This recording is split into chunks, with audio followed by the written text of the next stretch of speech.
రమణ బాబు వాడు సినిమాకి ఫ్రీ పాస్లు ఇచ్చాడు, అర్జెంట్ సినిమాకి వెళ్ళాలి, రెడీ అయిపో. సినిమా ఏం పేరు? నా పెళ్ళం నీ మొగుడు. అదే సినిమా అండి, నేను దేవుడి సినిమాకి అయితేనే వస్తా. కామాక్షి పెళ్ళై 6 సంవత్సరాలైంది, ఇంతవరకు శ్రీకృష్ణలీలు, స్వామి అయ్యప్ప మహిమ, భక్త తుకారాం ఇలాంటి భక్తి సినిమాలకు వెళ్ళాం గానీ ఒక సోషల్ సినిమాకి వెళ్ళావా? ఇవాళ సినిమాకి వెళ్ళకపోతే నా పరువు పోతుంది, నువ్వు రెడీ అయిపో. తప్పదంటారా? తప్పదు కామాక్షి. మరి మరి ఏంటి మరి? పట్టు చీర కావాలా, చెలుగు లోలాకలు కావాలా, నల్ల పూసల గొలుసు కావాలా చెప్పు. అవన్నీ తర్వాత చూద్దాం, ముందు నాకు కాస్త ఆవు పేడ కావాలండి. ఆవు పేడ ఎందుకు కామాక్షి? నీళ్ళలో కలిపి పానకం చేసి గ్లాసులతో పట్టిస్తావా నాకు నువ్వు?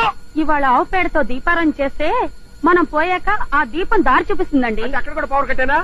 కామాక్షి నీకు రాను రాను మరి చాలా.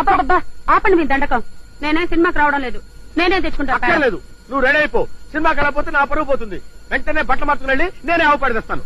ఏమండి పేడ కింద పడిని తీసుకురాకండి, పడుతుండగా పట్టుకురండి.